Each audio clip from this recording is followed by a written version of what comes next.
Let's be completely honest. Are you happy with your job? The fact is, a huge number of people can't say yes to that. Too many of us are stuck in a job we've outgrown or one we never really wanted in the first place. But we stick it out and we give reasons like, what if the next move is worse? And I've put years into this place. And maybe the most common one, isn't everyone miserable at work? But there's a difference between reasons for staying and excuses for not leaving.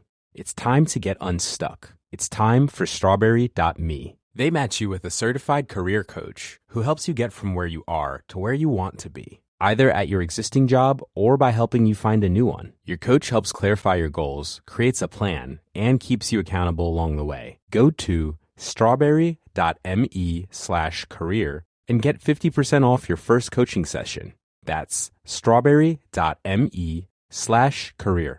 Mom, I like to propose a dinner optimization plan for 2026. Soccer practice every week. Get back late and you're stressed out about making something fast, but actually nutritious for dinner. When Ashley's mom picked me up, I noticed that she made Blue Apron. It came in like a little kit. By the time it was ready, I still had shin guards on. And it was real food, fresh veggies, protein, actual flavor. Take her from the younger generation. We're innovators. Give me a couple Blue Apron meals around. Not the worst idea. Get $50 off your first 2 orders plus free shipping with code STIR50. Terms and conditions apply. Visit blueapron.com/terms for more.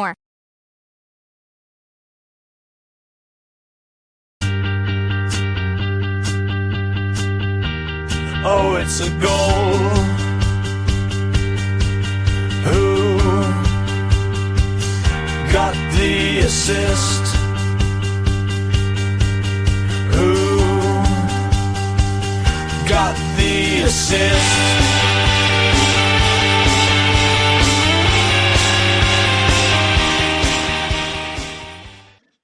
Greetings and sisters, I'm Tom, and exhale. Take a deep breath. You're on holiday now, away from the rigors of FPL deadlines for 3 weeks at least. You should be totally logged out of the game and ready for a bit of life on the open road, which is what we'll be doing today. And, we're having our traditional sort of zoomed out international break chat, but it's not just another one, as we have a guest on this week, and it's long-term friend of the pod, Tom Campbell on X, who's finally with us today, completing the hat trick of OG FPL podcasts, having been the guest host on Always Cheating. Guys, come back now. I need you on Monday mornings, and also our beloved Planet FPL. Welcome, Tom. How are you?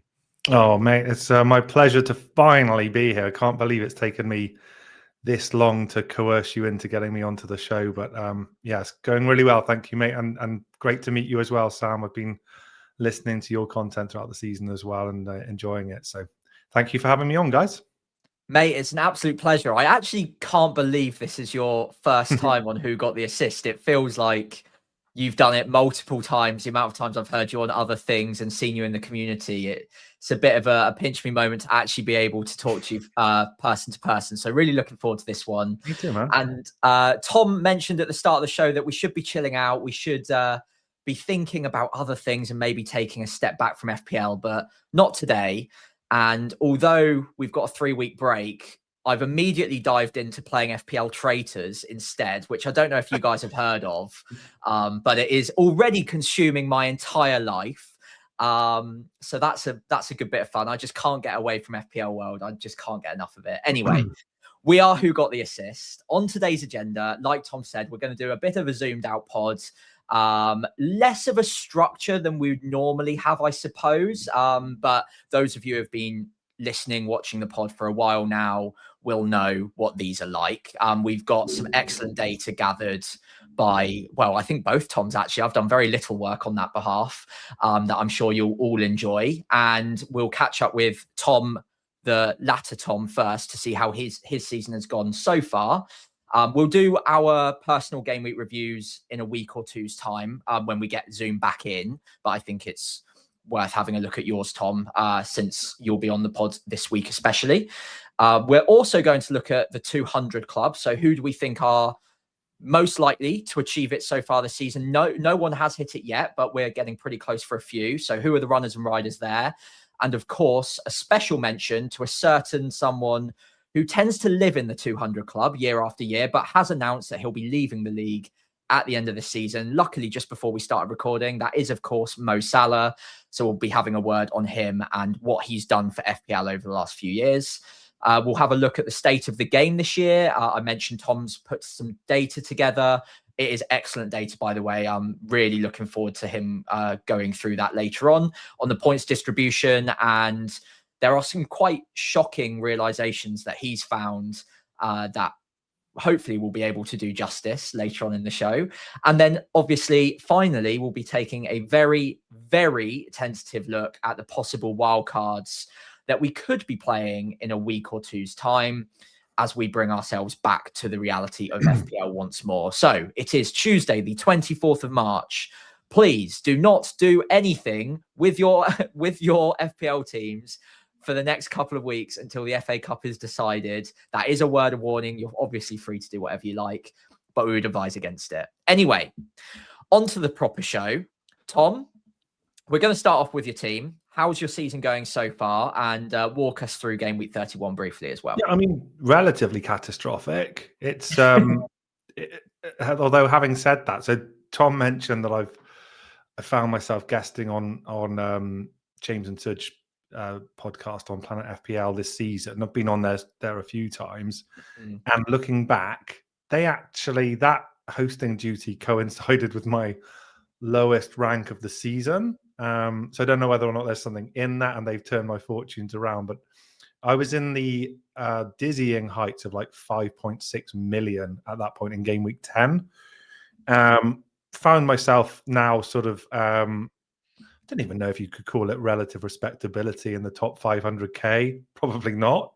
But compared to I'm going to call it respectable at my rank. So yeah, we'll say that's respectable. I think, I did hamstring myself pretty severely, quite deliberately.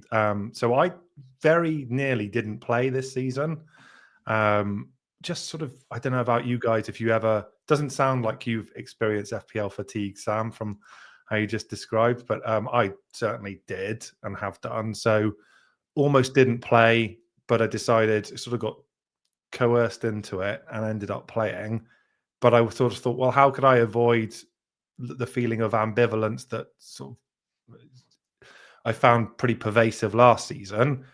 And the way that I've done it is to try and take huge swings for the fences this season. I said from game week 1 I would not have Erling Haaland in the team. He obviously started like an absolute train, and it was pretty miserable to try and go against the grain for the first half of the season. Obviously, he's dropped off, which has coincided with me doing better. Salah was also in that setup, although clearly he hasn't had such a great season, so that's probably not been so much of an impediment. But yeah, that sort of talks to why I played a free hit in this game week, Sam, Tom, which I guess is probably not that odd a thing to have done. But looking at the team, you'll get the sense as to how I've been playing this season. So, I was taking these huge swings. The swing this time was a treble Fulham defense, including a captaincy on a Fulham defender. Not something I would advocate your listeners would have done, or anyone in their right mind would do. But and 2 Spurs players out of choice as well. So yeah, it didn't work out at all. But the spirit that underpinned it was a sense of fun and a sense of it could have been something spectacular that would have felt like, my points. And that's how I've been trying to play the game this season. Yeah, it's similar to FPL General, isn't it? That you've just, I suppose, got to the point where you want to just go on a bit of a side quest when it comes to FPL. Like you've done. Guess so, Tom. Yeah, similar to that. Yeah. You've kind of walked every route, so there's only one route open to you, which is the scenic route. And I don't know. I think there's definitely a lot of merit in that. There's definitely a lot of fun in that. I mean, I think me and Nick had an idea a few years ago to do like FPL challenges. Before FPL challenge was a thing, where you'd kind of start around sort of game week 20-ish, and then kind of see how high you could get. But obviously, we never kind of got around to doing it because life got in the way. Chip situation. So you used your free hit. Have you wildcarded? Like, where do you stand right now? I think I've burnt them all. Oh my at this goodness! Point. So this really esoteric. Gives you an idea as to I've been, shooting from the hip in that respect. But it's not like it's been completely. Although that's probably contradicting myself, it's not been completely without any thought or care or attention. Right? I still like to think I know what I'm doing. That's graphic on screen probably doesn't support that view, but it's still within the realms of some sensibility, I think. So when I've used chips, it has been researched. It's just probably been it would kind of be, if you were positioning it strategically, you would say this is an approach you would do if you were chasing, which obviously I have been from a really dismal rank after 10 game weeks, which is not an insignificant part of the season to have elapsed. So it lent itself, and I guess a rank of 490 odd K. Would you have taken that after 31 game weeks when you're 5.6 million after 10? Probably, I guess. So yes, it probably, this might be the high point of the season now, and come the end of the season when everyone else gets to play catch up and deploy their chips in a period of the season where there are legitimate huge gains to be made, probably is the case. But that's not written in stone, is it? We don't know what's going to happen, and I'll be there, backing the underdogs throughout and hoping that form doesn't play out. I think what's really interesting here is that looking at the last few weeks of the season, considering you will be going without Erling Haaland, I presume all the way to the end, why would you change now? Because of that, I think most people on wildcard are just going to naturally have Haaland, because why not? Even though he's in probably arguably the worst form of his career so far. 4 goals in 18 games, I think, since the turn of the year, something like that. So a lot of people are going to be spending that money on Haaland. If he continues in this run of form with that sort of ownership, you've got a massive opportunity to leapfrog a huge quadrant of FPL players who are in the top 100, 200, 300K. It's certainly possible, right, Sam? And I think in the position I've been is to, first of all, you're betting against that possibility, right? And it's odds against, right? He's been so good for so long. But my approach has been, should that happen, then you want to absolutely, capitalize. So I was on treble Arsenal defense for the longest time, and I'd captain Gabriel every time that I play those defenders, right? So on the occasions when they have kept clean sheets, which is not as often as you would have liked in that situation, but has still happened. And he's obviously been returning well in the other avenues to points as well. That's been how I've been able to claw back some of that rank. But it's an awful lot of things have to go right for that to happen, and all it takes is one goal from the big man up front, and you're sort of ice skating uphill, and it's no fun. So let's see how it develops. So I think we had definitely a massive drop off, but maybe the blank was involved with that.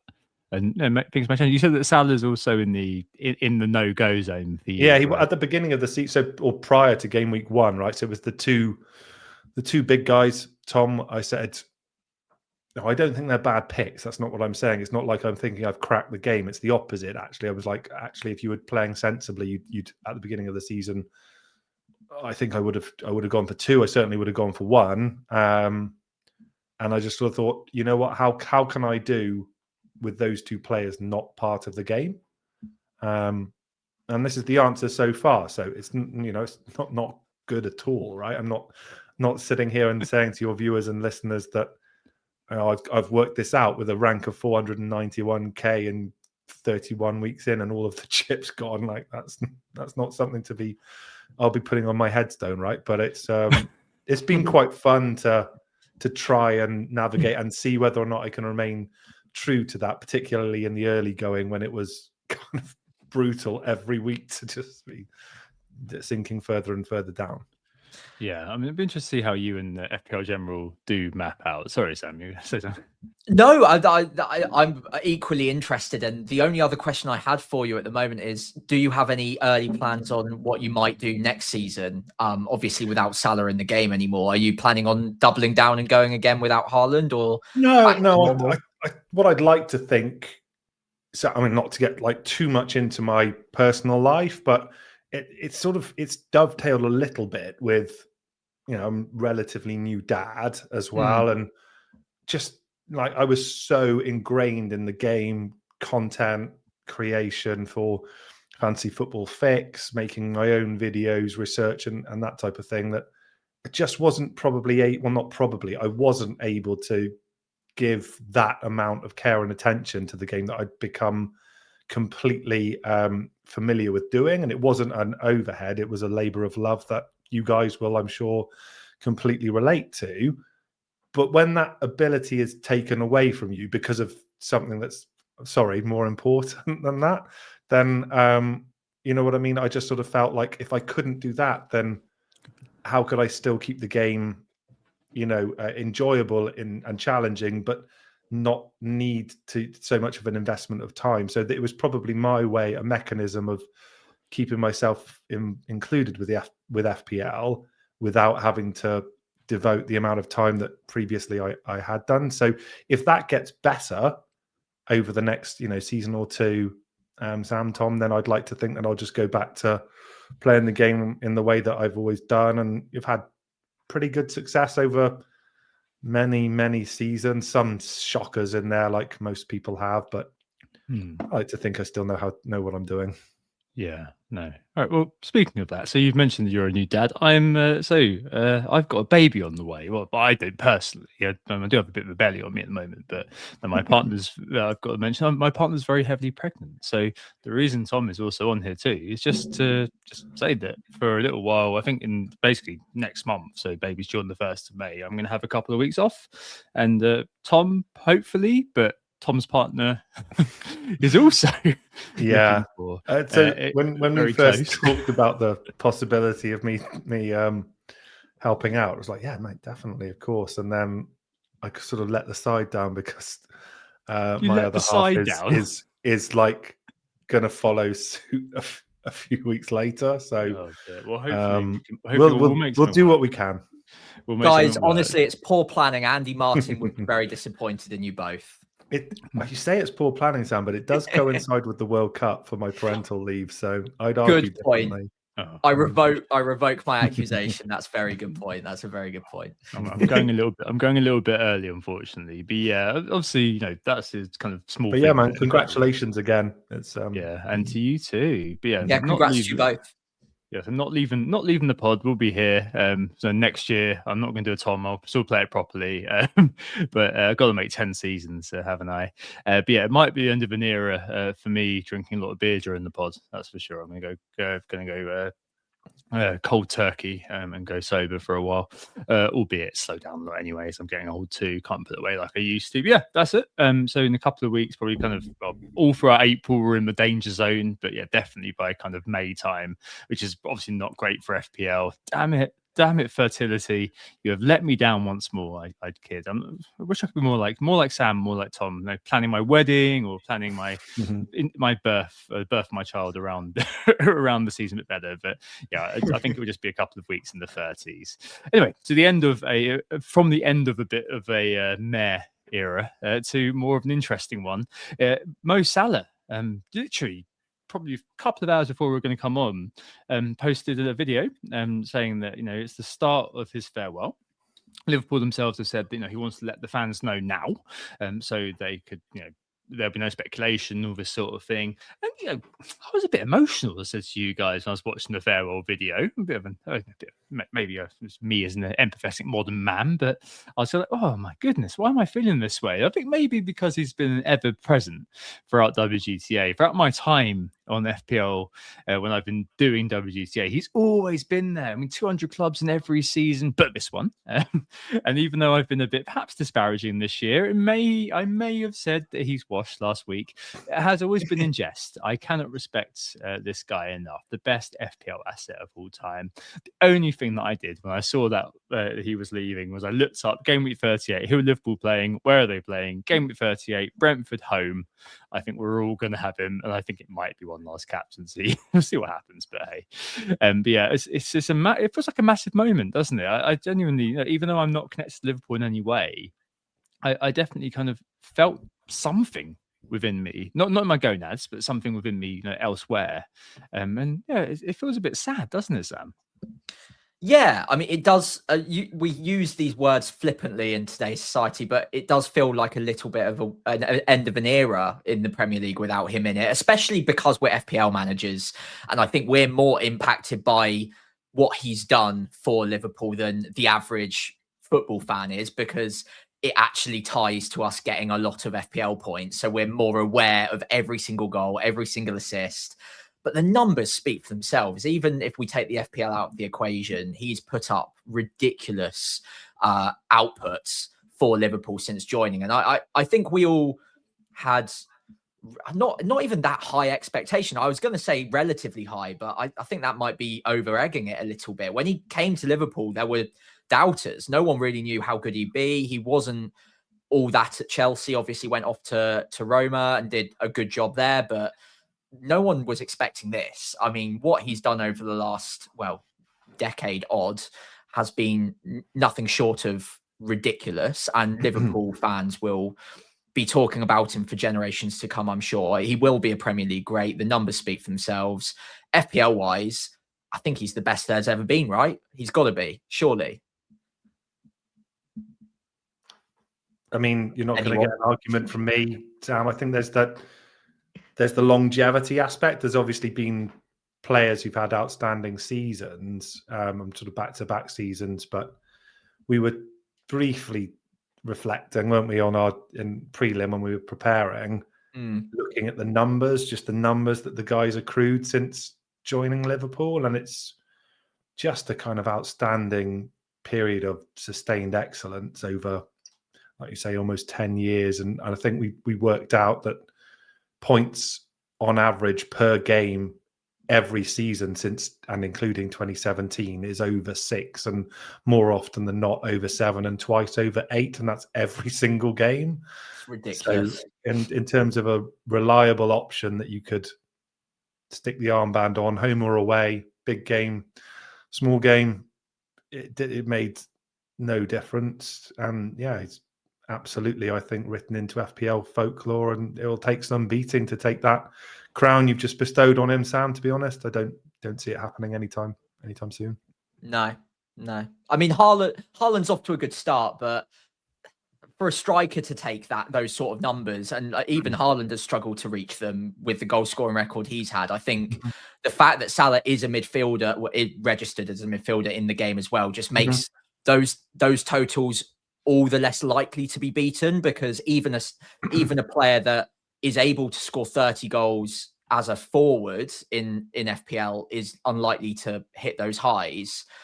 So yeah, I think we're probably looking at the player who's going to have the biggest single season points totals for a long, long time to come, unless someone comes to the league as a young winger, but almost plays as an inside forward for almost a decade. I just don't think we're going to see anything like it. So yeah, it's going to be a big chasm left open from next season onwards. I don't know how it's going to change the game any more than it has this season, to see Salah kind of falling off a little bit this year. Sadly, it's left a huge gap for other players to take the helm as the premium assets of choice, but only Haaland's really stepped up and maintained that kind of form. Palmer, Saka, Bruno now is probably up there and will get the price tag to match it next season. But we've had that before with Bruno, and he doesn't always put up 200-point seasons. So it's going to be weird. You guys have a specific favourite Salah FPL memory that comes to mind if I ask you that, or is it more just a broad brush? He's been great for so long. Is that kind of how you associate him, or is there a particular game week or moment that you? No, I've got one bad one and one good one. I've got the bad one, which was the hat trick against Bournemouth in the first series of WGTA when I removed him that week, and the good one is I'm sorry, I'm probably going to trigger a lot of people, was the Salah versus Mane triple captain week, and Sam's smiling because I triple captain Salah that week, and Mane went off in the first with 1 point, didn't he? Whereas Salah scored 2 goals and an assist, I think it was, which was just miraculous. So, but yeah, I think, just to echo your point, Tom, I think that that reliability was something which we're going to struggle to replicate. I mean, Haaland hasn't been the same since AFCON, has he? Let's be frank. And we kind of just, that sort of semblance of consistency. I was hoping to see it from Bukayo Saka. Honestly, I was thinking he would be next up to the plate off the production line as being that player who, we can count on year after year. After a couple of years, we'll get into this in a minute, of course, of a couple of really good 200-point seasons, 2022, 23, 23, 24 last year. Obviously, a little bit besmirched by injury and so on. And then this year, kind of similar. And I think we'll be searching around for that 200 point. Honestly, I would not be surprised if DefCon stays, and we'll get into this later on, if the next kind of player who does kind of show this level of consistency is a defender.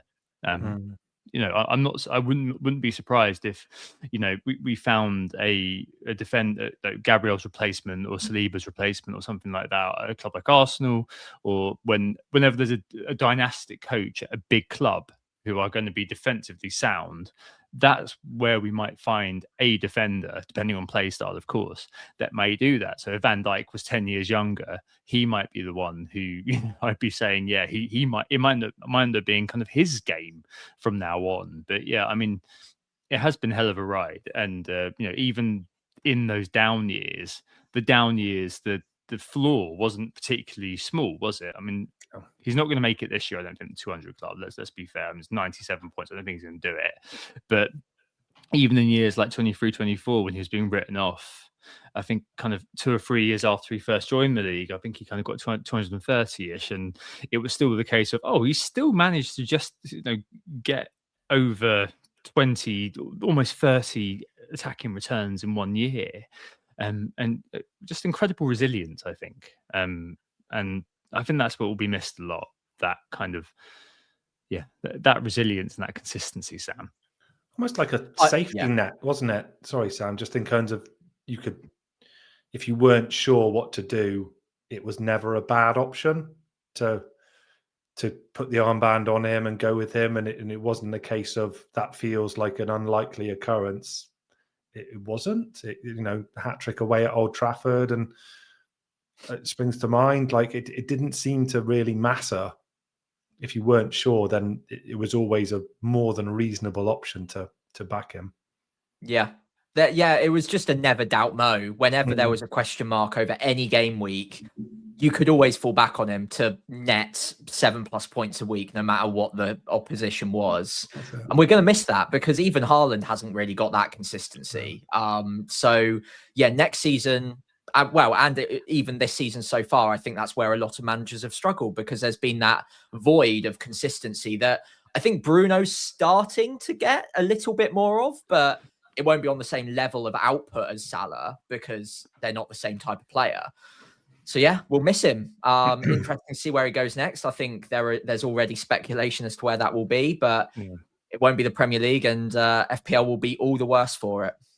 Yeah, taking the bag, I'm sure. Sadly, Bruno's 31. It would be like kind of a natural sort of succession plan, wouldn't it? If Bruno would then become the man. Unfortunately, it's not going to happen. But yeah, I mean, a nice segue into 200 Club then is the first thing we'll talk about this week. So this is something we've been tracking for many years, infrequently, I might add. If this was my job, I'd definitely be on it properly. But as it's not, I'm afraid it's more sort of as and when we kind of get to it. And this is like the perfect time to talk about it. But yeah, I first looked at the Talisman Theory, and Tom actually kindly proofread a few of those back in the day. Good time. Which I used to write. I used to write those. But events, dear boy, events. It's an arbitrary threshold, this 200 kind of point. But it's nonetheless really interesting to keep an eye on as the season evolves, just to get a flavour of that season, as well as figure out those key players who have been lighting up year after year, like Mo Salah with 8 out of 9 200 clubs I think he's going to get, or players who flicker 1 year and then do really well the next and then kind of taper down again. Marcus Rashford kind of comes to mind, getting 200 1 year, 130 the next, and 200 the next. Last few years have been really interesting. Just on YouTube now, a quick look at the last few seasons in the table, taking us back to 21-22 to the present day so far. The numbers kind of stick around the same level. So 21-22, 5 200 club members, including 2 defenders, Trent and Cancelo. Salah, Son and Bowen were in that back in the day. Yes, the same Jared Bowen, Mr. Danny Dyer. That number increased by 1 in 2023. Haaland in his first year, Kane in his last, Salah again. You'll hear that name a lot. Odegaard, Rashford, and Saka were all in it then. Trippier was just a couple off, 6 that year. And then we went even further, 23, 24 to 7. Palmer, his proper season, I think it was like 5. Was that when he was 5 million? I think it might have been. So yeah. And then Foden, remember him? Watkins and his Anis Mirabilis, remember when he got like kind of 20 assists? So it's kind of like 15 were FPL assists, something wild. Saka, Haaland, Son, and Salah making 200. And last year we had 5. Salah with his second 300 club entry, top in the shop. Nobby said earlier in the chat, and I completely agree. I think that individual season is going to take some beating, isn't it? Especially that first half. I don't think we're ever going to see something like that. Followed by Bumo, remember him? Palmer, Isaac, and Wood. 3 of those 4 making their first 200 club appearances. This year, no one's hit it yet in terms of the top 10. Haaland is 3 away on 197, so that's academic. He'll make it. Bruno on 189, likewise. Gabriel up at 173 is a mere 27 points away, but he's only had 24 starts. And we will talk about defenders a lot in a minute because that is incredible. If he makes it, it'll be the first defender in 200 club since 21-22 when Trent and Cancelo made their way in. It's kind of like looking at looking at the league table, isn't it? A little bit where you don't really realise. I mean, you look at the proper Premier League table and you're like, oh my goodness, Everton and Brentford are literally so close to European places. When did this happen? What have I been doing this whole time? Semenyo 174, João Pedro 164, Rice, Thiago, Wilson, Timber, and Bowen make up the top 10. I think Tarkovsky is just outside of it, 1 point off Jared. So I mean, I feel like this year Haaland, Fernandes are nailed to make it, Tom. But I mean, who would you tip for a surge to get themselves up to that point? Is that for me, Tom? I mean, I think looking at that, first of all, it's nice to see Jared Bowen's name feature a few times, historically and currently as well. But I'd say Gabriel, you've extolled his virtues already, I think quite rightly, Tom. But I think the avenue to points as well that we've talked about as well, he seems to be able to benefit from that and exploit those quite readily. So they're still, they had a dreadful performance in the final of the League Cup, didn't they? Sorry, Tom, but it wasn't great. But surely in the league form and their remaining fixtures and where they are and what's on the line, you'd expect that watertight defence to continue, and him to be a real candidate to get over that threshold, which would be kind of awesome, wouldn't it? And maybe, like you say, maybe it's a sign of things to come with the advent of DefCons and the way that Premier League football's kind of gone this season as well. What do you reckon, Sam? Yeah, I agree with that. I think I'm right in saying that Gabriel is actually the highest points per match of all players this season. I don't know whether that's something you had prepped anyway, Tom. But yeah, that is quite the I guess the sentiment of the season is defenders are just roaring past other positions, pound for pound. Obviously, they come in at a much lower value normally. They continue with DefCon next season. I think we're going to see some pretty expensive defenders just to balance it out again. I mean, we mentioned Gabriel there, 173. I think we're close to academic for them, for him making it to 200. It's maybe not quite as obvious as Bruno and Haaland, but he should get there. I will also give a little shout out to Timber at 149. For a player that doesn't get DefCon, for him to be only 51 points away with a fighting chance at least of hitting 200, I think that's pretty impressive as well. That really says a lot about Arsenal's defence, but also the fact that he does have that goal threat too. So a goal or two in the last 7 game weeks from him, and he's probably right up there at 200-ish as well. So I'm not suggesting he'll definitely get there, but he's got a fighting chance. And I think that him and Gabriel both making 200 is certainly possible. Then I know we're going to focus on the defenders in more in a bigger way in a minute, but Rice as well for what is not a historic attacking midfielder who you normally expect to be anywhere near 200. For him to be 37 points away with a fighting chance of getting there as well is quite something. And a quick word on the midfielders. You've got the top 5 at the bottom there. Garner, who has, I think it's 2 goals this season, is 5th. And Anderson, who has 2 goals this season, is 7th. So that's a little bit of a hint as to what we'll be talking about later on. But it's not. It's been a bit of a weird season, in part because some of the traditional explosive players haven't quite hit those heights.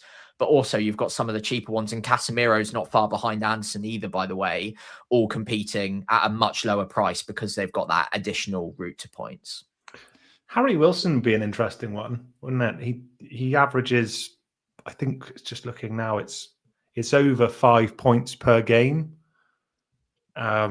So he'd need to better that, wouldn't he, to make it? But yeah, he's talismanic, Tom, right? To your point around your great articles that you've done in the past, that would be quite a cool story to see someone like that break out in that way. Yeah, I think so. I think basically of the players that we've mentioned, I think looking at the run rate, so I didn't have too much time today due to a toddler being uncooperative, going back to the dad point. But looking at points per start, which is a little bit of a crude measure, but still one that I've had to use here. I think there's 8 players that I think of the kind of the defenders, midfielders, and forwards. I think the goalkeepers, Martinez was really close one year, but I don't think it's going to happen unless goalkeepers get DefCon next year, in which case, all bets are off. But yeah, Gabriel, 7.2 points per start, Sam, to your point earlier on, from 24 starts. I mean, that's an easy 200 club in the remaining 8. I mean, that run rate, you're looking at 230 point season from a defender. Yeah. Which is really wild. That'd be the highest defenders score. So it's probably Leighton Baines or something like that. Timber, at the moment, he's projected to get to a 191, 5.3 points per start. That 24-pointer in game week 2 really pushing him up higher than maybe he could be otherwise, but we shall see. And one more haul, he might make it. But yeah, Gabriel with defense, definitely. Midfield, I think we've mentioned a few of them. So Bruno, easy, gets there. I think that's not even worth talking about. Semenyo, 29 starts, 174 points. So that's 6 points per game. At this rate, 222 points. I think City should do that, especially now they're at the Champions League. Rice, we've mentioned as well, 29 starts, 163 points. That's 5.6 points per start. So should get to 208. If we are going to use that as the average. And Wilson, yes, you're pretty much bang on there, Tom.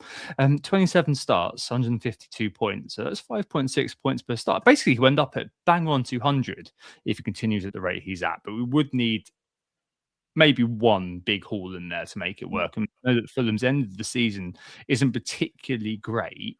There's also maybe a question surrounding their beach ability, their ex-beach, because I suspect that's quite high now, especially when it comes to Marco Silva. But Wilson also has new contract, guys. So read those tea leaves as you want to. I quite like, I mean, I Wilson's probably a bit iffy. Another one's a bit iffy is Thiago. So I think he'll be just shy of 5.1 points per start, 153, 30 starts. He needs another haul or two, basically, to make it. João Pedro at his run rate should make it, and Haaland should make it. So I think we're looking at kind of probably 6 and 8. So maybe about 7, I think, would be the way my nominees. Gabriel, definitely. Bruno, easy.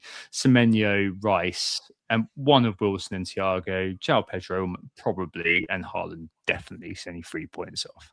I think that'll be what we'll see. 7 200 members. Yeah, that's quite a decent number, isn't it? Really, but I think that next year, if the game changes again and we see a more fluid attacking kind of way of playing, then everything could be very different. Or if next year things continue the way they are and it's set peaceful, we may see even more defenders find their way towards 200 club. I mean, I just really hope it doesn't go that way again. I think it's quite heartening to see that the game does still reward attackers in terms of individuals, but overall the net is very much rated in the other direction. So yeah, those are my 8 overall, probably about 6 or 7 of them. Sensible, Tom, definitely. I think one of the things you talked around there just made me realise actually that the player pool feels like it could widen, and probably has already. So yeah, we lose a an icon in Mo Salah from the options, and that causes no end of problems with captaincy deliberations and the agony that's associated with getting that wrong. But you do have a wider player pool to select from. And I think one of my critiques of the game historically has been quite early on in the campaign, that pool has thinned pretty significantly, and the engaged players are rightfully choosing from a cohort which is pretty hard to differentiate within. And I think actually if we're able to make that less of an issue, then that for me keeps the game more interesting and more of a challenge.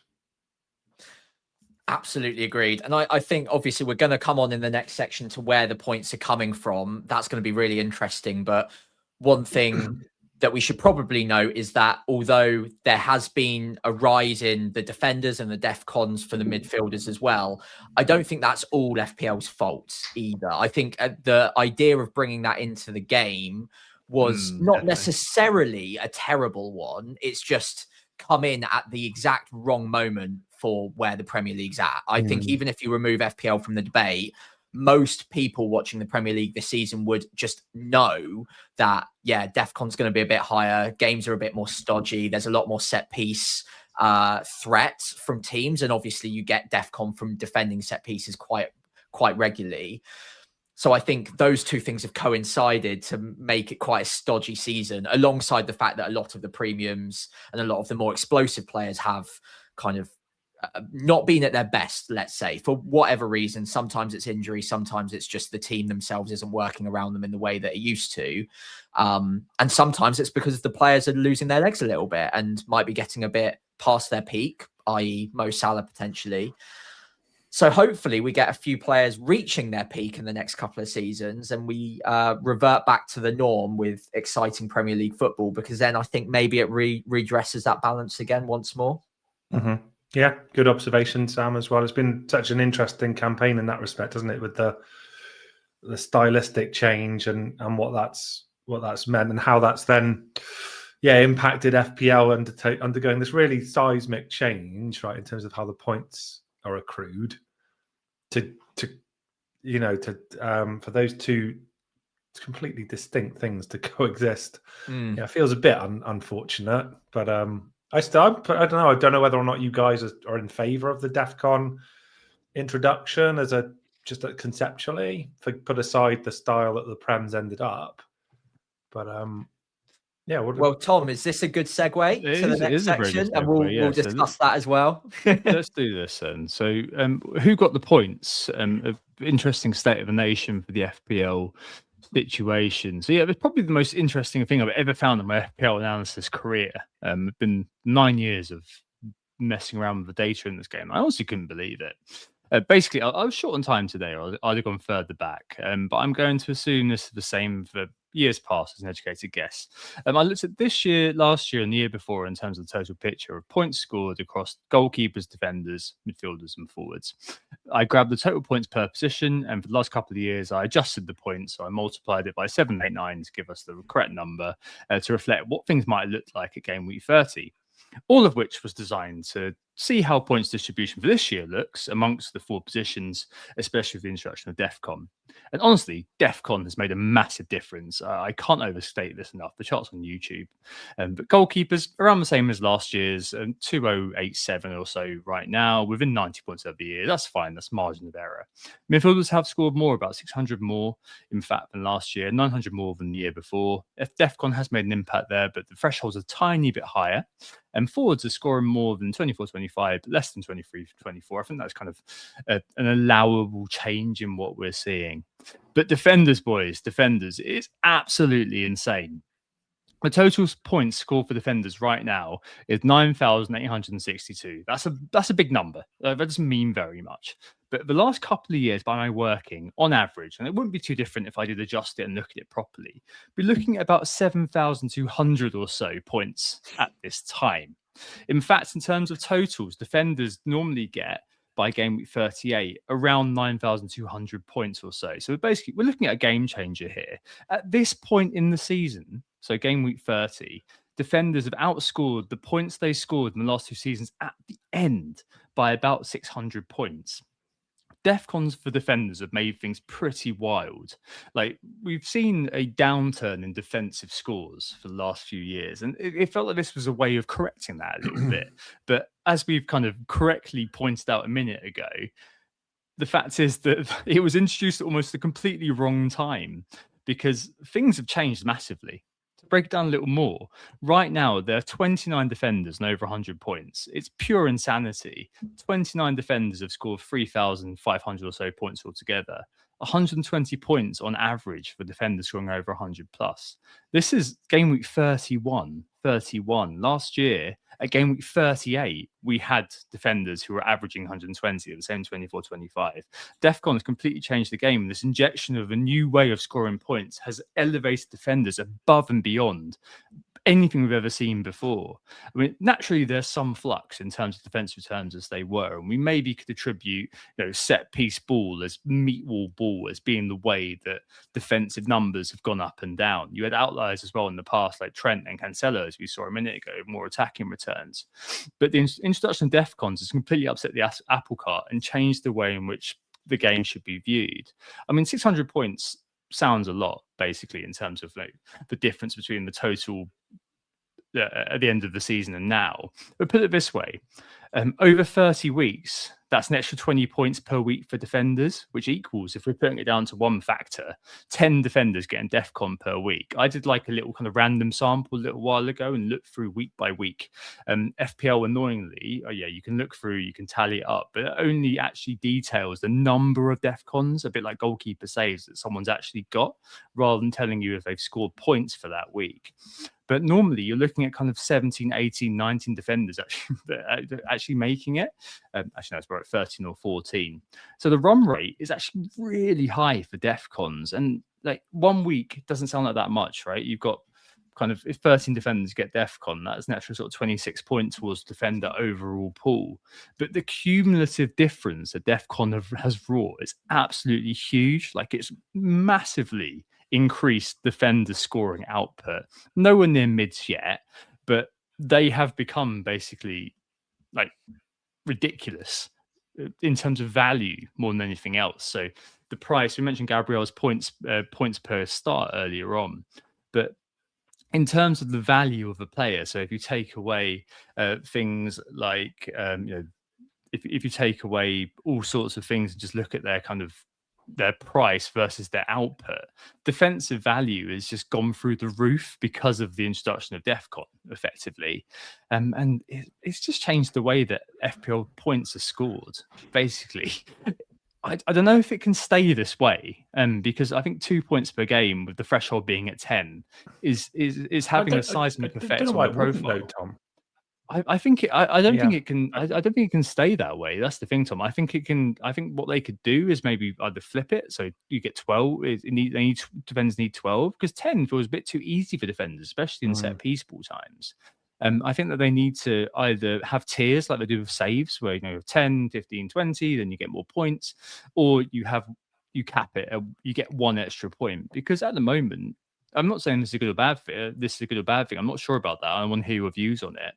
I'm always in favor of more points being scored.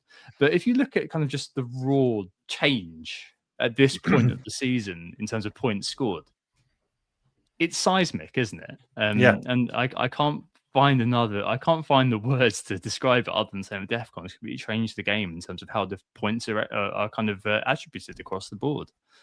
Great analysis, mate. I think, seeing it highlighted in that way makes your point, and you've explained it really passionately as ever and well. And I just wonder whether or not they will keep the methodology the same or close to the same, and whether or not there'll be more impact on the players who've excelled this season in that respect on their price. And you get kind of charged for the privilege in the same way that you would for a midfielder who's more likely to pick up an assist, for example. I don't know whether or not what the response to this will be, but it feels like they'll need to do something, because like you say, that's a game-changing aspect. It's clearly there. So I think what I'll do is give almost a 3-part answer, and the third part is offering a potential solution that I think might work. I think the first thing to note is whether we like it or not, DefCon has been a significant factor for this season, and a lot of people just want to get like bogged down in that I do or I don't like it, and that's absolutely fine. That's probably a question for at the end of the season, though. I think regardless of whether or not we like it, we can set aside that personal preference and build it into our thinking, because when a new meta happens on, I don't know, Call of Duty or any video game, enter it here, you go after the meta until it's broken in, and then you can go after the next one. Right now, DefCon has become the meta, partly because the system is untested and they've probably over-egged it a little bit or overpowered it, but also partly because of the seasonal trends that we've seen in the Premier League as well. The second thing that I think is potentially important, and a reason that I think they do need to address it, is that FPL is meant to be fun, right? And I don't know about you guys, but I can't imagine a large amount of, or a large percentage of the player base find the most fun element of FPL to be counting up DefCons in the hope that you get those extra 2 points. Now, don't get me wrong, I'm a bit of a FPL freak myself, and I do find myself counting up the 8th, 9th, 10th DefCons for Van Dijk on a Sunday evening. I fully commit to that myself when we're in that position, but I'm not enjoying this season as much when I'm doing that versus watching the other end of the pitch and being like, can my winger bag a goal in the 90th minute? Like, I know there's been less of those, so it does go both ways, but I would like to focus my attention on those more exciting elements of football and why we love the game. So I think they do need to readdress the balance, because right now it's too easy to get those points from DefCon for, again, not all the Premier League, not all FPL's fault, but it's something that needs addressing. But we play FPL because it's an inherently exciting game, and the excitement comes from goals, assists, action at the final end of the pitch. Now, onto the solution. I think getting rid of DefCon is fine, but I personally wouldn't go down that route. I think it is a net benefit to find another route to points for defenders still, despite what I've just said. I think balancing that out a little bit is good, and maybe readdressing the prices might help on that as well. But I think a pretty simple solution would be to add thresholds and just have it as 1 point for 10 DefCons as a defender, and probably level it out with midfielders as well, and add in recoveries for defenders too, just so it's a level playing field. I don't know why they separated it. I'm sure there's a reason that someone smarter than me will tell me, but make it more simple for people to understand. Make it consistent so it locks at the end of the game, and we don't have to wait for this BS that Alderete would have got 2 extra points after the deadline, like locked in and all of that, because I would have had my first top million rank of the season if that had happened. Not bitter at all, I swear. But to go back to my original point, 1 point for 10 DefCons, 2 points for 15, 3 points for 20, and maybe lock it after 20, something like that, because after that it's rare, but it does then benefit someone like a Senesi, because it is more impressive to get 20 than it is to get 10. So why should he get scored the same way? But equally, if someone just hits 10, why should they get such a powerful benefit of 2 extra points per week? So make it a more minor thing of 1 point more often than not. But then if they exceed the expectations and get 15 or 20 DefCons, then maybe it's worth giving them a couple extra points. But that's the way that I'd probably readdress the balance a little bit. Yeah, no, I agree with that completely. I kind of take your point that I can't imagine a lot of the player base finds DefCon scoring fun. You know, not like you and me, Sam, doing knee slides on the 10th DefCon for Anderson. But I do think that, and I think FPL marketed it this way, that people find scoring points fun, whether they are kind of following it like Anorax or whether they're not. Like, more points, more ways to play. Mm-hmm. I you know, there was definitely kind of a bit of a groundswell, I'm told on X a little while ago, about attacking contributions as well. I know, Tom, a little while ago, a long time ago now, we were talking about how the bonus system penalized attackers for shots off target. And we were kind of saying, well, actually, the player's trying to affect the game. I mean, sure, that's a good thing overall. And as a football anorak, I would love that sort of thing to happen as well. But then I think that we start to get away from maybe the core appeal of FPL a little bit. We've really started to go down that road. And, before we know it, we're doing Fantasy Bundesliga and we're there counting duels won and things like that. And whether that was an aerial duel won because it came off my defender's shoulder. So that's an extra 40 points for me. I mean, it's a very sort of tricky area. And unfortunately, DefCon, Sam, in terms of, the lockout, it's such a pain in the ass because some poor guy or girl or person at Opta is manually coding that, unfortunately. It's massively qualitative. It's basically like big chances. It's the same area as that. But yeah, I can't get away from what you said and what I said earlier on, that thresholding just feels like the way to go, and not have an arbitrary limit. And if anything, make them a tiny bit harder to get. And I'm sure they will, because they do like iterating on these things, I hope, through introducing them. I think if they do come around again and say, right, okay, nothing has changed this year, we're keeping it as it is to get more data, which I'd understand as a data practitioner and all this sort of jazz. Next year, what we're all going to do, we're all going to have 5 DefCon heavy defenders probably, and kind of set out like that, depending on pricing. So there's going to be a big, I think that, it's there. It can definitely do with some improvement. I do overall think it's a good thing to, 1, that they're iterating on the game, and 2, that there are more ways of scoring points. But I think that, it needs to be open to improvement, right, Tom? I mean, what's your take on all this? So, really interesting thoughts, guys. I guess my retort would be, do we think the motivation for introducing DefCons was to reward outstanding performance for defensively minded players, or rather than is it, or are they the game makers looking to introduce a mechanism for those players to have more points? And I suspect it's probably the latter. And that's why that fundamental distinction is important, because if it's the latter, to your point, Sam, and actually, Tom, you reiterated it, players of the game like to see their players pick up points. And actually, my girlfriend is playing this season, played last season, has played for a while, and she's actively involved and is good at the game as well, and recognizes she's like, talks to me about, they picked up defensive contributions, less of a kind of understanding as to why, but she'll celebrate the fact that they got those points. So I think that's a demographic which is probably pretty significant.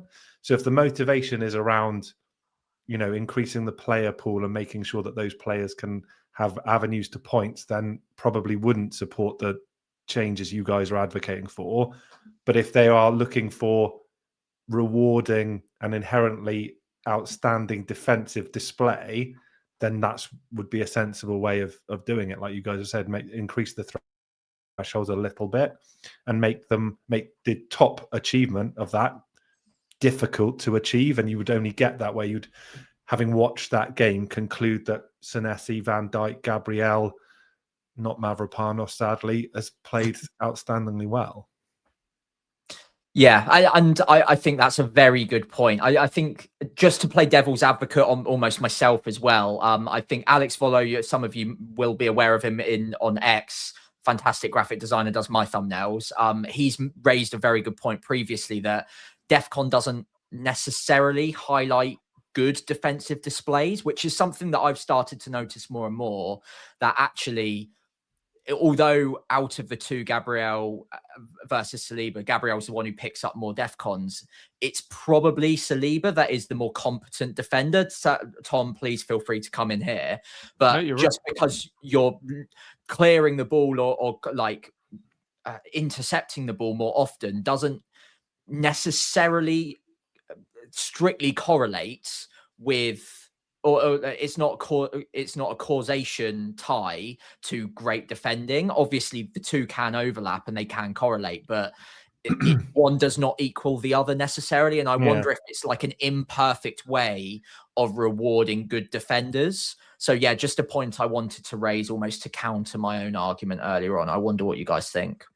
I think if that's the case, Sam, then that sort of answers the question. Then it's a mechanism to allow defensively minded players to pick up points via actions that they're typically making, whether or not, you know, people associate that with performing well defensively is kind of immaterial. It just means that the graphic on the center, left-hand side of the center of what Tom's created there is going to spike as a result of that.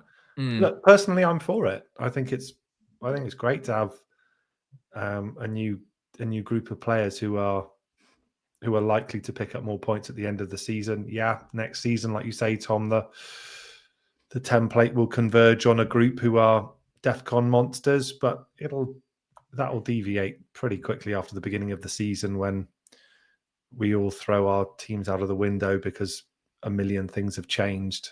Because that happens every season, irrespective of what metrics have or haven't been introduced season to season.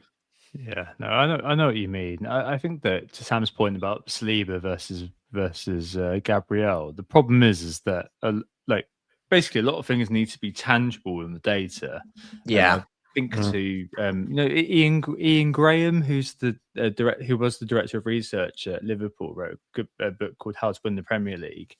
And he was speaking about how a lot of things in the data which show up and are kind of tangible actions, they can lead you one way, but then if that needs to be combined with the qualitative eye test. So stuff like Saliba making the covering run and being in the right place at the right time to stop a passing lane, even if he doesn't actually physically make the interception, because of his presence at that particular spot, that means that can't happen. The same way that his particular positioning may mean that, you know, a big chance can't be created or a shot can't be taken. You know, preventing a big chance. So all of these things start to become incredibly meta and very difficult to measure, and that's kind of the problem that DefCon does sort of throw up. That if we look at it from an FPL lens, yeah, you're saying Gabriel's the greatest defender ever, but in kind of the classic defending sense, I mean, you've got kind of, you know, there's the cat and the dog defensively sort of thing. Like Saliba's an incredible cat defender, like just looking after his territory, whereas Gabriel's the one who's defending that territory, and one gets exponentially rewarded over the other. So it's quite hard to tangify exactly what Saliba does in a lot of ways, and I think that we're looking at kind of an imperfect solution to kind of what you see on the field. And you know, the data doesn't lie, but all equally there are sort of insights that you can glean from watching the game. And I think that that's kind of what's always kind of the ultimate nugget for FPL managers, be it seeing that a player like Tav is on all the set pieces, despite the fact he's not actually done anything. You look at underlying data and suddenly, oh, you know what, this could be a very good asset. Or someone like me could watch Tav and be like, oh, actually, he's all right, but I don't think he's the greatest player in the world, despite the great data he's putting up. It's a game of opinion still, despite the data being there. Just want to pivot away from defenders, because I think we can talk about that an awful lot, and I think we've definitely discussed that to the nth degree. Forwards this year have been a real sore spot for a lot of people. Thinking about, you know, my brilliant December, where basically I did nothing with my attack and got massively rewarded for it through holding Igor Thiago. But other than that, it's been a very fallow year for forwards. I cannot think of another time. I'm sure maybe this happened last year, because you know what FPL memory is like. Everything just kind of dissipates away down the plug hole after the season's done. But I cannot think of a more fallow time for forwards where, you know, and we'll come on to this in the wildcards, tentative wildcard draft in a minute, if things go the way things are projected, you're going to end up with Haaland, João Pedro and Thiago probably as auto picks, which seems absolutely ridiculous that there's no real kind of competition for that spot. Historically, there have been free forwards due to the fact that they tended to score the most points in FPL. But I think over time that's evolved away from that. And I just wonder whether we might be looking at a case where, okay, 2 goalkeepers, fine, 5 defenders, 5 midfielders. I mean, maybe Tom, I don't know if you remember it, but Ultimate FPL had it right, where you had even more sort of depth to what you were choosing in your squad. Because I don't know, maybe 3 forwards is becoming a bit of an outdated way of looking at FPL. Yeah, possibly. So it could end up that way, Tom. I would say. I think there's a possibility. I actually looked back just at, so if we take the first 30 game weeks of last season and compare forwards for that period to the forwards that have played, game weeks 1 through 30 this season. Last season you had 1, 2, 3, 4, 5, 6, 7, 8 forwards knocking on the edge of 5+ points per game week. This season you've got 2. So it just sort of talks to your assertion there that the pool is so small for forwards, and at this stage of the season you could have realistically picked 2 or 3 from that 8, and there will be others that are knocking on the door of that 5-point threshold as well. So it's really marked difference. I don't know necessarily what's caused that, but we can say with clarity that has been a real challenge. There haven't been many to pick from.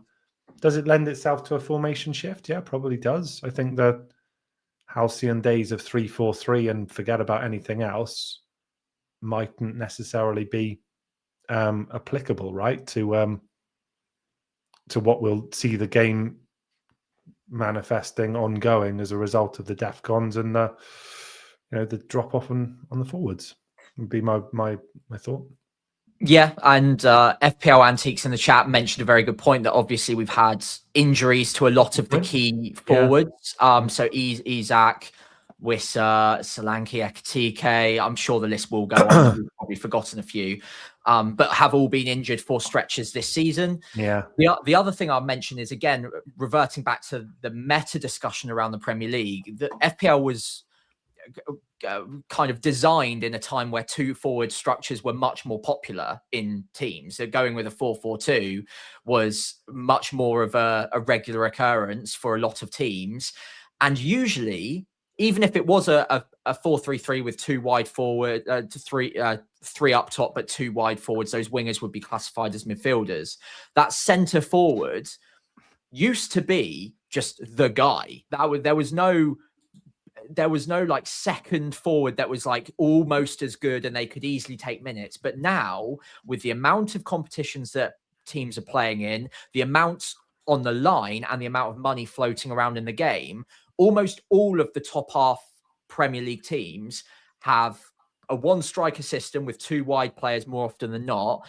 And that striker in the centre has a very, very able backup option. So even Liverpool, with Ekatike and Isak, it was probably the plan that Ekatike was going to play as the secondary role this year. Sure. Isak gets injured, Ekatike gets more minutes. With most teams, barring a couple, and they're notable because they're exceptions, Man City with Haaland, for example, most teams have a very able backup option, and that will mean that they get minutes, especially during Christmas or midweek fixtures where they've got cup games to play as well. Or if the striker is just looking a little bit groggy at the moment, they can just easily play the second striker. So I think that massively impacts, of course, on top of the fact that more often than not, teams don't play with 2 forwards anymore. And even if they're playing with a front 3, those 2 wide forwards are classified as midfielders in FPL anyway, with the exception of Jared Bowen, pretty much. So we've just got a very, very small player base to play with up front. And even of those players, they tend to split the points with a second option in their own teams. So that doesn't help us either. Mm-hmm. Good point. And they've tried to help the forwards out. So you get more BPS for scoring a goal if you're a forward, and it's 24 for the forwards, I think it is. And I think it kind of degrades by kind of a stature of 6. So midfielders get 18. Goalkeepers and defenders get 12. That's why you sometimes see like a forward getting into the bonus from 1 goal effectively out of nowhere and kind of, hitting your defender out of it, despite the fact they scored, but they might have conceded. And I think that you also, obviously they don't get penalised for conceding at all, and things like that. But I just wonder whether there's anything, all of your really good points in terms of how football has evolved aside, Sam, can be slightly tweaked to help forwards a little bit. I just don't know. Like at the moment, as I said, it's very much like your ability to affect the template doesn't seem to really extend to the forwards, and it might be, as per what has been documented by you reading out people in the chat who clearly have read my notes. That was going to be my big point here, but never mind. But it might just be like a symptom of the contextual situation of this year, that loads of forwards have been injured. Therefore, it's been a bit rubbish, and someone like Bowen should never be a forward in the first place. Or it might just be a wider sort of dwindling of the fact that you end up with Haaland. Look at Liverpool next year. You're going to end up with Ekitike and Isak. So probably that's going to be a bit of a no-go unless we found out with Ekitike this year that he'd be injured, that Isak's been injured. Maybe we might see a resurgence of a player like Gyökeres or something like that at Arsenal, becoming the man. But it's not so much that the forwards are the man anymore. So, I mean, Tom, technically, in terms of the scoring system or anything like that, is there any way you can possibly not space? The scoring system, Tom, but I think then they flip-flopped on this, right? But I think that the categorization of what constitutes a striker or a forward could be broadened, right? So to Sam's point, that kind of system where you have a 9 flanked by 2 wide forwards, like Firmino used to flip-flop, didn't he, in terms of categorization? Salah, like you could change that and have forward to be a little bit more flexible, so that suddenly then you're bringing in like an Mbumo or a Saka, or historically Salah. I appreciate he's about to exit stage left, but that would probably be the only mechanism I'd say that they could do. You thin the pool of midfielders by deepening the pool of attackers. In terms of the scoring system, nothing leaps out to me. They're already, like you say, inflating a goal with BPS pretty significantly. I used to argue against that in the article I wrote about the bonus point system. I remember doing that, Tom. So, I wouldn't say the method is something that I would look to change, but I would at least welcome a discussion on what constitutes a forward, should we say. What about you, Tom? In fancy Bundesliga, wide forwards are basically all strikers as well. It kind of make Luis Diaz, like Serge Gnabry, at Bayern. They're all classified as forwards, and you talk about diluting the pool for midfielders. I kind of feel like the pool for midfielders, as we've seen through the graphic here, that they are consistently the highest scoring position, and we don't want to get into a place where we're talking about goalkeepers, full/wing backs, central defenders, defensive midfielders, central midfielders, attacking midfielders, wingers, and then out and out strikers in terms of how everything looks in FPL. So I think that even though that would maybe reflect, like, especially in my Football Manager brain, the way in which modern football has evolved, I think that would create more problems than does solutions. And it definitely would, Tom, because also you have the propensity for players to change role mid-season. Like Bruno Fernandes was being deployed pretty unsuccessfully as an 8 by Amorim. Carrick's come in and moved him to a 10. And as you've seen the scoring out, but I know he was doing fine before. But what would you do in that scenario? Would the scoring system change game to game depending on how they played? Like it would feel like you're creating a problem for yourself that you don't have right now. Yeah, what do you reckon, Sam? Yeah, I agree, and I think the Bundesliga model that Tom mentioned is an interesting one. I suppose the alarm bells ring in the back of my mind, because I just wonder if we start classifying like wide forwards as forwards in the game as well, does that mean we're fitting too many great players into 3 potential positions? And then also, and again, I want to actually ask you the question as a Bundesliga player, Tom, but does that also maybe make the 5 midfield spots quite dull? Like it almost leans further into this DefCon defconation of FPL, where I'll just get Elliot Anderson, Garner, Casemiro, and Bruno Fernandes, and jobs are good, and we're all done. I've got no one else to pick from, really. Does it just thin the player pool in the midfield spots where you do actually have at least 5 spots to be a bit more exciting with?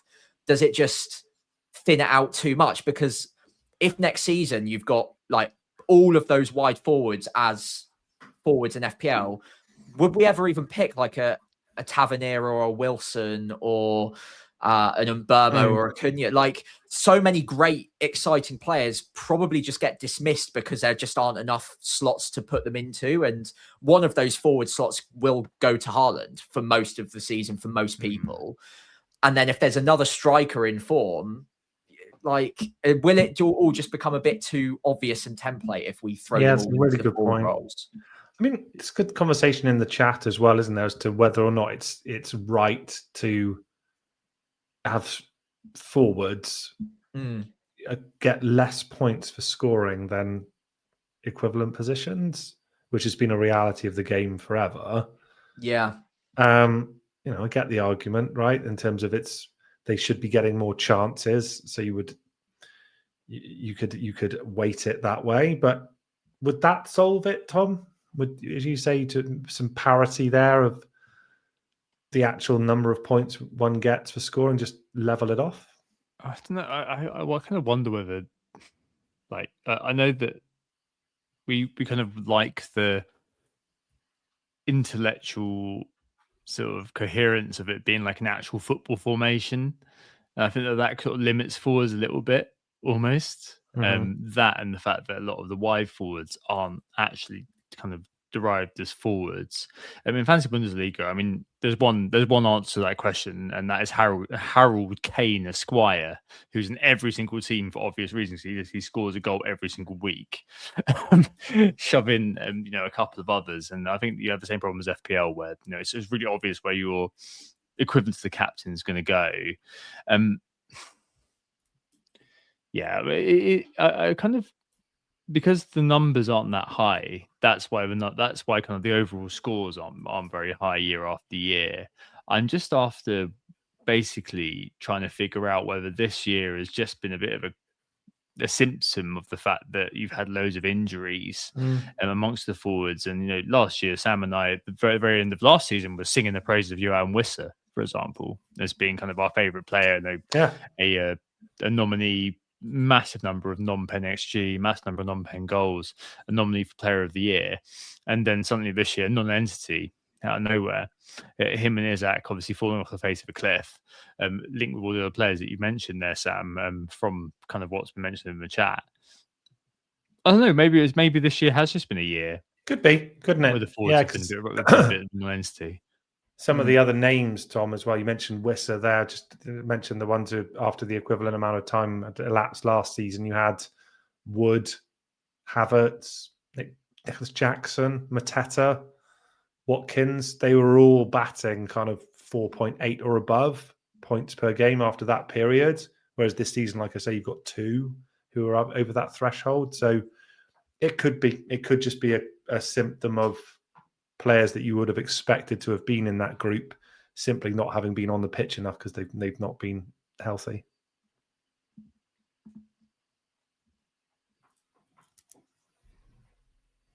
Yeah. All right. So I don't know. I think maybe that the jury's out for that one potentially a little bit. But yeah, basically, outcome of all of this: defenders massively overpowered. Let's maybe look at changing that next year FPL if you are listening, Mark Southerns. Right. To bring us back down to earth, because we've been going for an hour and 15, maybe let's slightly look ahead to next week. I know you've used all of your chips, Tom, so but maybe you can be the voice of the how worried am I? How unworried am I by the sort of thing that these dopey normcore players are going to be maybe doing next week. So tentative wildcard for 32, Sam, based on what we know now, which is an international break. Right at the start, there's been no international break injuries yet thus far, as far as I know. There's been no FA Cup quarterfinals, as far as I know. I mean, This team, Sam, I mean, you kind of put it in the chat and said you got bored and put it together, which is more than enough for me because at the end of the day, I've locked out of FPL for a little while.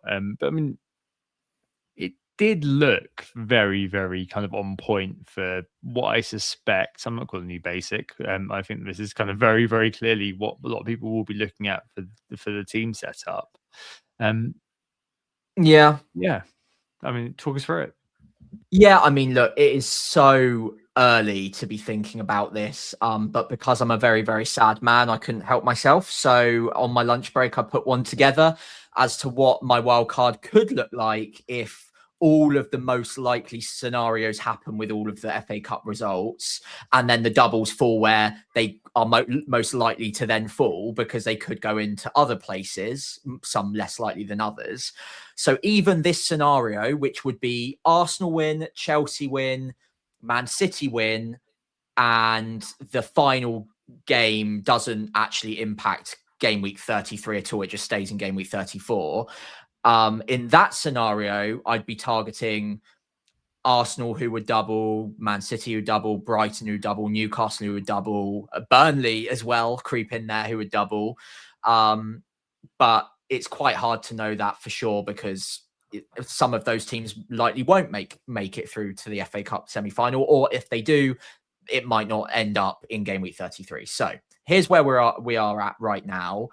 I've got Verbruggen and Dubravka in goal. You could look at Raya just as easily, or Donnarumma as well, but a bit of Brighton defence in there. Van Heck could be a good defender to look at if they double. But I've currently got double Arsenal defence in Timber and Gabriel. Gahey and O'Reilly as my double Man City defence. I say this is not my wildcard draft right now, by the way. I don't have one, but we'll say it's mine for the sake of it. So yeah, Man City double defence, Arsenal double defence. I've got Malik Thiaw in there. I think he might have been dropped in the last game, but with Botman needing surgery on a facial injury, I think he's out for a little while now, so Thiaw might be back into the midfield. I've got money in the bank and a free transfer to do Bruno Fernandes, who I believe is the best captain in game week 32, to transfer him across to Cole Palmer in game week 33, or Enzo Fernandez if you fancied that instead. So that transfer is there ready and waiting for that one. But you don't even have to remove Fernandez if you don't want to. I've got Rice as my third Arsenal player. I don't think there are really any other Arsenal attackers that are reliable enough at the moment. Saka's a bit expensive and it would lock you out of Palmer probably, or Fernandez. Gordon's a pretty easy pick right now on penalties through the centre, getting better minutes, good data.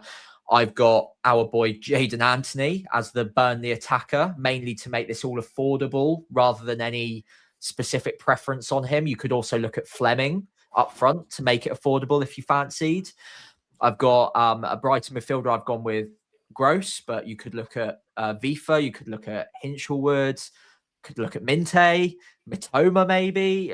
All sorts of options available there. Up front, it's João Pedro and Haaland, who I think will be very popular. And then it's that third forward, currently Welbeck, who for a double game week, who knows whether he'll play twice. But he's in there at the moment. I imagine he'll get a couple of price rises after scoring a brace and Burnley next up. But yeah, I guess the weird part is compromising on not having Semenyo in there, I suppose, but it all becomes quite difficult to afford with my budget. Tom, with your budget, you can do it. So it's easier. So, or you could potentially just do, instead of Rice, you go Semenyo and downgrade one of O'Reilly or Gahey potentially. But, you know, it's unlikely that this is the exact combination that we're playing with for game week 33 for the double. So it's more speculative just to prove that it can all fit together at this point. Early thoughts? Yeah, you can have like, you know, different iterations being on budget. Like, for me, I saw it, I was just like, yeah, there's a reason you can't fit Semenyo in. I can, but I mean, it really depends on your situation in terms of team value. I feel I've blundered my way to a decent one. I keep coming back to, and Tom, I think you can probably weigh in here as your designated role as the am I word or am I not guy. I just keep coming back to looking at it and just thinking, my team at the moment, when we come back to the 32 team, looks a lot better than this. No kidding. Yeah. And I mean, Ekatike aside, I think he's like a walking risk now. So I think he's got to go, especially around the Fulham game for Liverpool. Other than that, I look at it and just think, yeah, okay, this is set up like, we've got the kind of this duality between the fixtures being one thing and the chip strategy and trying to fit your chip strategy around, especially if you're doing the orthodox one, around the fixtures being another one, and the players having to fit into that. But it feels like kind of, if you look at the fixtures and build your team around that, or keep your team as it is, like that, it still feels like more superior. So there's a lot of FPL game state which is still in the offing here. I mean, it doesn't surprise me that you're reflecting on the 32 team looking on paper stronger, because I think there's the usual thing about what are teams competing for.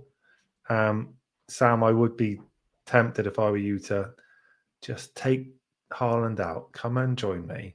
I am very tempted, mate. Replace him with Thiago. Get the menu in the team and see what else you can do, and just see aesthetically if it pleases you anymore. And at 333k, see whether or not it's worth a swing. Would be my observation. I agree. On Van Heck, you mentioned the fantasyfootballfix.com algorithm projections love him over the remainder of the season. He's ranked 8th best overall of all players for the run-in, irrespective of positions. When you go down to defenders, he's obviously going to be higher than that as well. So I would probably be looking for him to find a way into a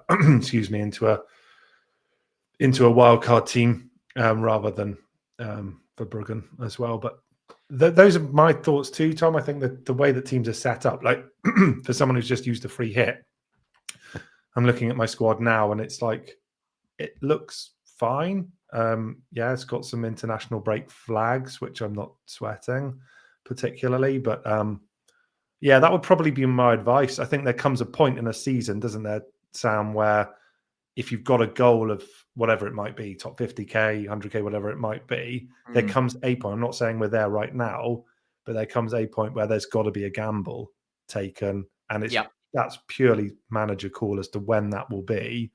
But there's an argument to say it could be now. Yes, I completely agree, and it's something that I will be considering strongly. That this is gonna.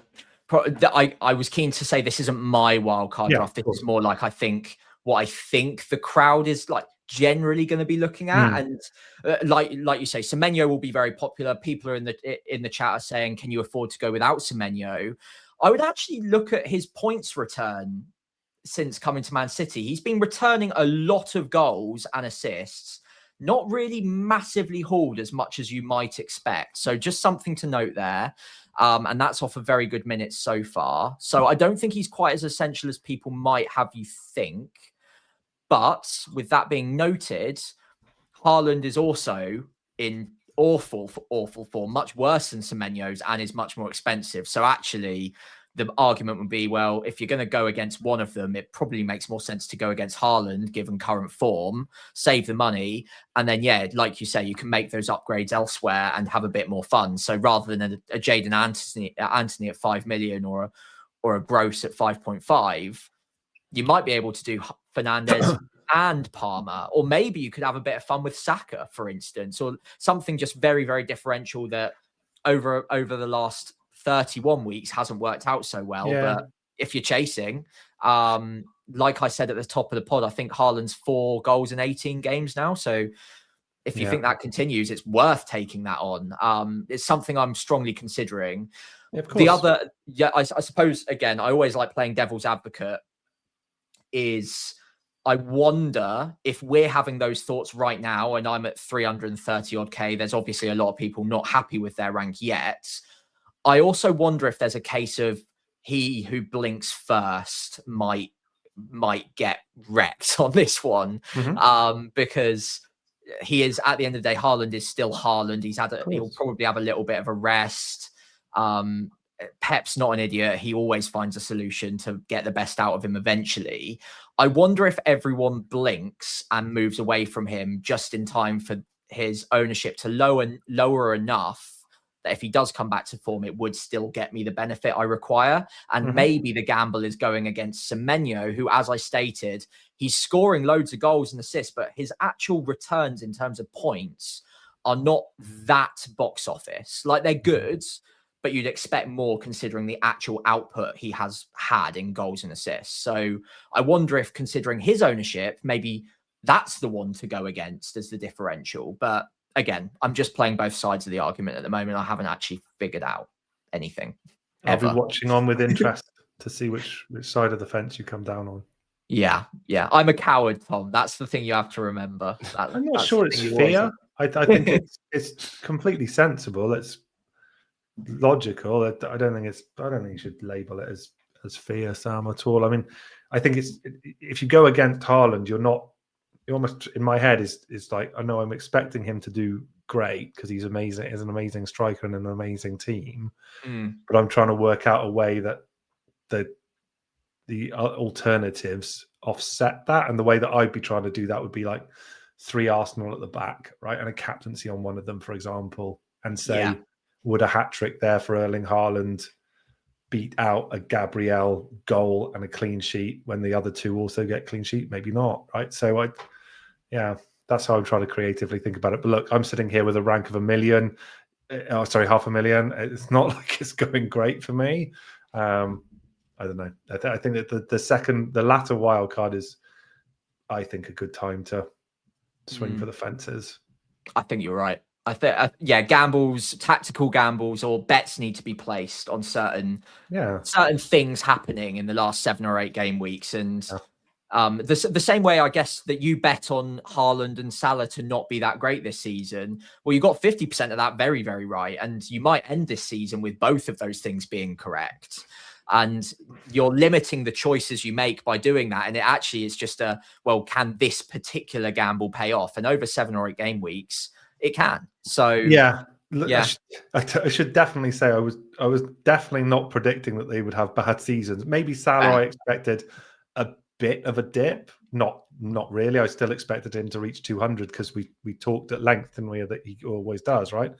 But I was fully expecting Haaland to be an absolute monster. I was just going to see whether or not it was could you still have a good season in spite of that, rather than expecting it not to happen. So far, I'm probably coming down the season like, no, you can't. But maybe Mark at FPL General will show that if you're better than I am, then you can. There will be a combination of players somewhere without Haaland, definitely. But I'm yet to find that combination. I can't. The thing is that obviously there's lots to learn. I just wonder about like the areas like the third strike at the moment. So you got Welbeck in here, but those 2 games, if they do happen, is that going to be viable for Welbeck? I just don't know. But you got a good landing with 32 with Burnley away, but is he going to be able to play then with the 2 games and the rest of the season? It is all right. I mean, we end up in kind of with a blank show in 34, which is fine because you're free hit probably if you're doing the offside chip strategy. Away at Newcastle, home to Wolves, Leeds, and obviously the grudge match against Man United in 38 is fairly good. I think there's definitely a few, and this is like very, very early days. There's definitely a few buts about it. I just look at it and think, maybe, and I've been doing this all year, maybe I'd be wanting to just put Van Hecker in, as we've discussed, your man Van Hecker, Tom, over Timber, and waste the third Arsenal spot on David Raya. He of cross-catching ability, unlike Mr. Kepa. But I mean, it's fine. It's absolutely fine. And I think there's definitely going to be, as we'll always see around this time,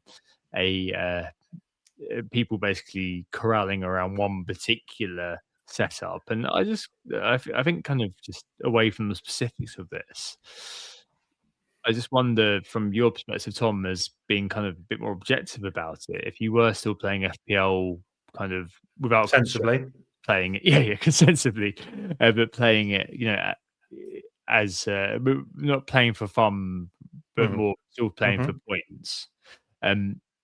Like I'd be backing the doublers, Tom. Yeah. How How worried are you though, as somebody who's, as you said earlier on, this is like your apex of the season, effectively. Looking at a team like this, even though it is stat for the doublers, given the identity of those individuals, like how worried are you about this? Yeah, good question. I guess what have I got to lose, right? In the position that I've got, I mean, it could double my rank. Absolutely, could happen, right? I wouldn't really impact my reaction to the season at all. I think it's almost like I've enjoyed the fun element so far, Tom, of being able to have a bit of freedom and shoot from the hip, as I put it earlier in the podcast, right? And that's been fun. Whereas now it's kind of like, now this is the time for the right of reply for everyone else. And that probably gives me concern, because I won't be set up in a way to maximize those massive potential gains. Like, we've kind of been a little bit downbeat on the team we're looking at now, but it could very easily work out that Danny Welbeck is fit to play 140 minutes across those two games and does brilliantly in both of them. Like, that could happen.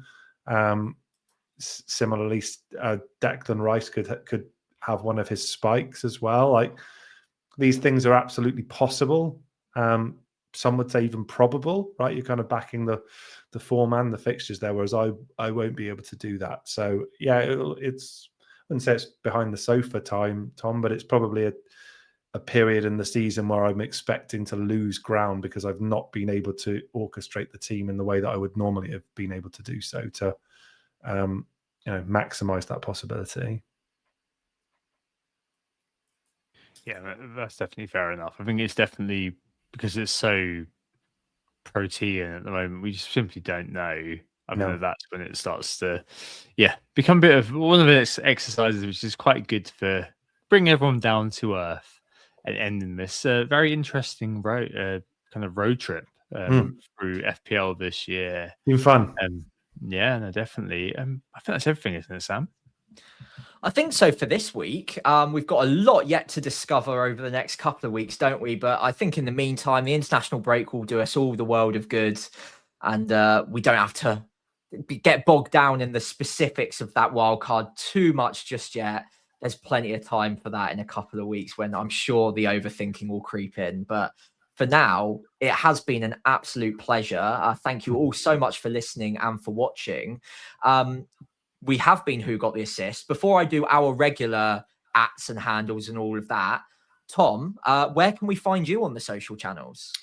To be honest, Sam, I'm not particularly active these days, but I still use X periodically, and I'm my handle on all platforms is @utterlytc. So by all means, give me a follow. I'm sure I'll be back and active and playing properly again in the future. At which point then it'll be more relevant for people who are following me, I think.